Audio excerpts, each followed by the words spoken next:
Renungan malam, Ye shall receive power, atau engkau akan menerima kuasa, tanggal 6 Juni tahun 2025.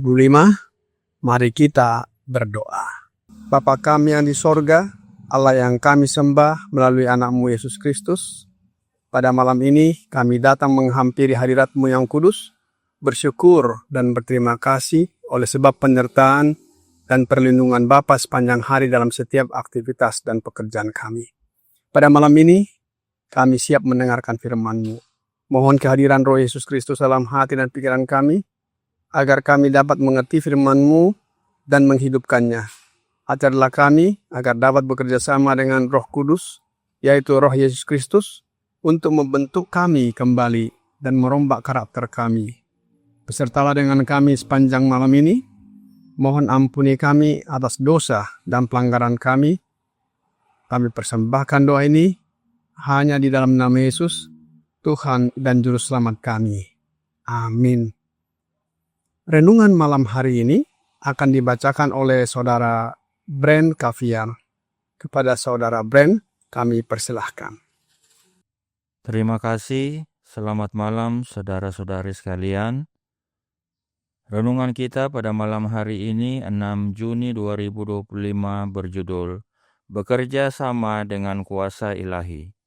Ayat intinya terdapat dalam Kisah Para Rasul 1 ayat 8.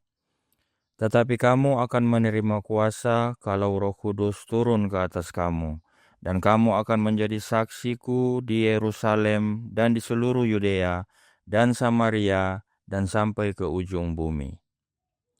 Allah telah memutuskan untuk tidak membiarkan apapun terabaikan untuk memulihkan manusia dari jerih payah musuh.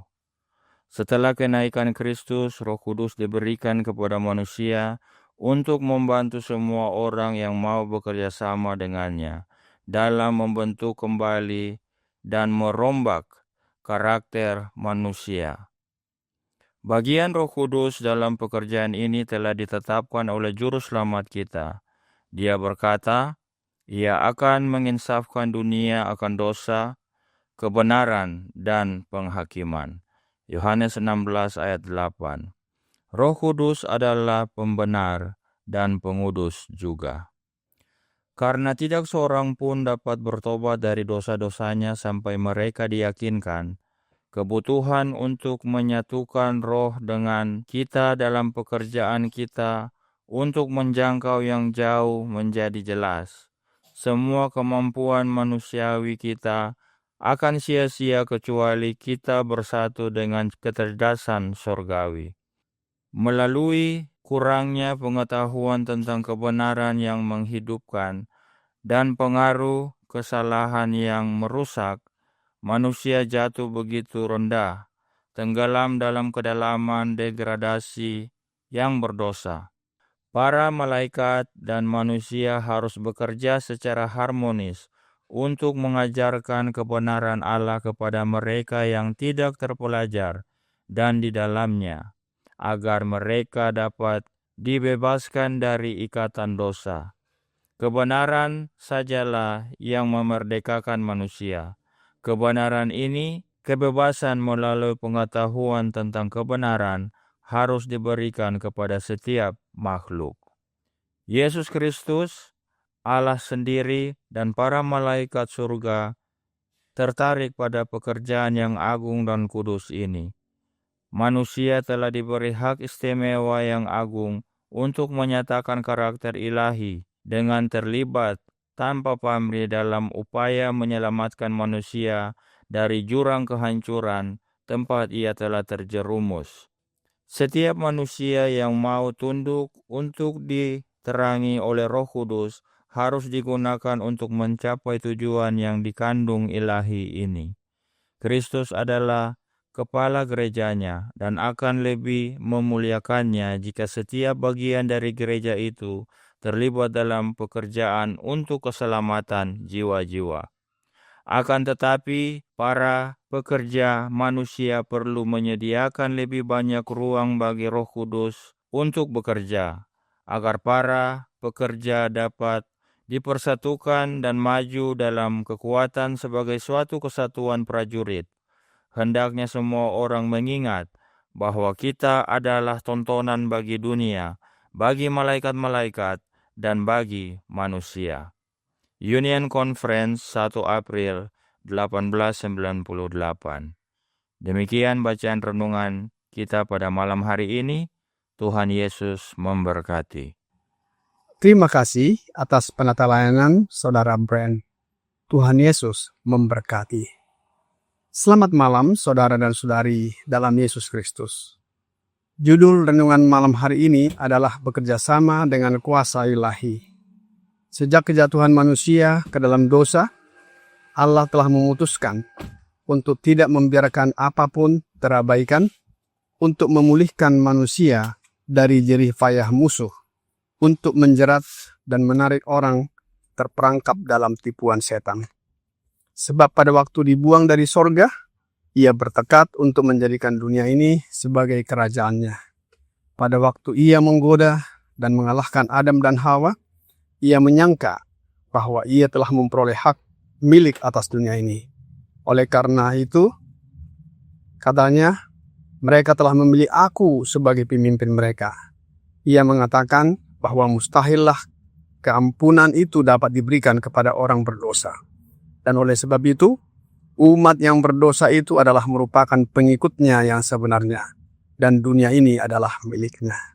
Tetapi Allah telah menyediakan satu jalan. Hal ini dituliskan oleh Roh Nubuat, sebagaimana terdapat di dalam buku Patriarchs and Prophets halaman 69 paragraf kedua. Tetapi Allah telah memberikan anaknya yang dikasihi itu, seorang yang setara dengan dirinya untuk menanggung upah pelanggaran. Dan dengan demikian, ia menyediakan satu jalan oleh mana mereka dapat dipulihkan ke keadaan yang diperkenankan Allah dan dibawa kembali ke rumah mereka di Eden. Kristus berusaha untuk menebus manusia dan menyelamatkan dunia dari cengkraman setan. Pertarungan besar yang telah dimulai di sorga harus diselesaikan di atas dunia ini, di arena yang sama yang telah dinyatakan oleh setan sebagai miliknya. Betapa kasih Allah kepada kita manusia sangatlah besar dan tidak terbatas. Demikian juga kasih anak Allah, Yesus Kristus bagi dunia ini. Dalam buku yang sama, halaman 63, paragraf kedua berkata, Anak Allah, pemerintah sorga yang mulia itu terjamah oleh belas kasihan terhadap umat yang telah jatuh ke dalam dosa. Hatinya tergerak oleh kasih yang tak terbatas, bila mana kutuk terhadap dunia yang hilang itu naik ke hadapannya. Tapi kasih Allah telah menyediakan satu rencana, oleh mana manusia dapat ditebus. Hukum Allah yang telah dilanggar itu menuntut nyawa orang yang berdosa. Di seluruh alam semesta ini, hanya ada seorang saja yang dapat sebagai pengganti manusia memenuhi tuntutan hukum itu. Oleh karena hukum ilahi itu sama sucinya seperti Allah, maka hanya seorang yang setara dengan Allah saja dapat mengadakan tebusan bagi pelanggaran hukum dan memulihkan dia kembali kepada keselarasan dengan sorga. Kristus mau menanggungkan ke atas dirinya kesalahan serta kehinaan yang diakibatkan oleh dosa. Dosa itu begitu keji kepada Allah yang suci, sehingga ia harus memisahkan Bapa dan anaknya. Kristus rela turun ke dalam penderitaan untuk menyelamatkan umat yang berada dalam kebinasaan itu. Manusia telah terpisah dari Allah sejak kejatuhan Adam dan Hawa yang mengikuti penipuan setan. Oleh sebab itu, satu-satunya jalan agar manusia diperdamaikan dengan Allah hanya melalui Yesus Kristus. Selanjutnya, Roh Nubuat berkata dalam Patriarchs and Prophets halaman 64 paragraf 1. Allah harus dinyatakan di dalam Kristus, memperdamaikan dunia ini kepada dirinya. 2 Korintus 5 ayat 19. Manusia telah menjadi begitu rusak oleh dosa, sehingga mustahillah baginya dalam dirinya sendiri untuk menjadi selaras dengan Dia yang keadaannya suci serta penuh kebajikan. Tetapi Kristus, setelah menebus manusia dari hukuman, dapat memberikan kuasa ilahi untuk dipersatukan dengan usaha manusia.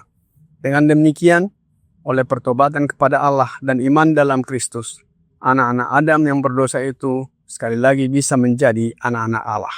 1 Yohanes 3 ayat 2. Bagaimana caranya Kristus memperdamaikan manusia dengan Allah? Dengan memberikan kuasa ilahinya, yaitu rohnya sendiri yang kudus, yang disebut Roh Kudus, bukan roh yang lain. Jangan salah mengerti bahwa Roh Kudus adalah roh Allah, Bapa, dan roh Yesus Kristus. Setelah kenaikan Kristus, Roh Kudus diberikan kepada manusia untuk membantu semua orang yang mau bekerja sama dengannya dalam membentuk kembali dan merombak karakter manusia. Oleh sebab kehadiran Roh Kudus dalam hati seseorang menginsafkan dia dari dosa, Yohanes 16 ayat 8, sehingga dia dapat bertobat dan diampuni dosanya. Roh Kudus membenarkan dan menguduskan dia. Karena tidak seorang pun dapat bertobat dari dosa-dosanya sampai mereka diyakinkan kebutuhan untuk menyatukan roh dengan kita dalam pekerjaan kita untuk menjangkau yang jatuh menjadi jelas. Semua kemampuan manusiawi kita akan sia-sia kecuali kita bersatu dengan kecerdasan surgawi. Oleh sebab itu, Roh Kuduslah yang mengajar kita agar mengetahui kebenaran. Dalam renungan malam, You Shall Receive Power, halaman 166 paragraf ketiga berkata, melalui kurangnya pengetahuan tentang kebenaran yang menghidupkan dan pengaruh kesalahan yang merusak, manusia jatuh begitu rendah, tenggelam dalam kedalaman degradasi yang berdosa. Para malaikat dan manusia harus bekerja secara harmonis untuk mengajarkan kebenaran Allah kepada mereka yang tidak terpelajar di dalamnya, agar mereka dapat dibebaskan dari ikatan dosa. Kebenaran sajalah yang memerdekakan manusia. Kebebasan ini, kebebasan melalui pengetahuan tentang kebenaran, harus diberitakan kepada setiap makhluk. Kebenaran sajalah yang memerdekakan manusia. Yesuslah kebenaran itu. Dia hadir dalam diri kita yang mau menerima kehadiran Roh-Nya dan mengajar kita mengenal satu-satunya Allah yang benar, yaitu Bapa dan Anaknya Yesus Kristus. Memberikan pengetahuan yang benar kepada kita, firman-Nya, dan melalui pengetahuan akan firman-Nya dan menghidupkan firman itu, kita dimerdekakan. Karenanya, You Shall Receive Power, halaman 166, paragraf 4 berkata, setiap manusia yang mau tunduk untuk diterangi oleh Roh Kudus harus digunakan untuk mencapai tujuan yang dikandung ilahi ini. Kristus adalah kepala gerejanya dan akan lebih memuliakannya jika setiap bagian dari gereja itu terlibat dalam pekerjaan untuk keselamatan jiwa-jiwa. Para pekerja manusia perlu menyediakan lebih banyak ruang bagi Roh Kudus untuk bekerja, agar para pekerja dapat dipersatukan dan maju dalam kekuatan sebagai satu kesatuan prajurit. Inilah wujud kerjasama antara manusia dan kuasa ilahi. Tuhan Yesus memberkati kita semua. Mari kita berdoa. Bapa kami yang di sorga, kami bersyukur atas firman-Mu malam hari ini. Tolong kami ya Bapa, agar kami menerima Roh Yesus dalam hidup kami dengan iman. Inilah wujud kerjasama kami dengan kuasa ilahi, sehingga kami dapat mengajar orang lain dengan kebenaran, dan kebenaran itulah yang memerdekakan kami. Tabiat kami diubahkan menjadi sama dengan tabiat Yesus. Kasihanilah kami, ya Bapa orang berdosa ini. Mohon ampuni kami atas dosa dan pelanggaran yang kami lakukan. Kami persembahkan doa ini hanya melalui Yesus Kristus yang adalah Tuhan, penolong, penghibur, perantara, dan juru selamat kami. Amin.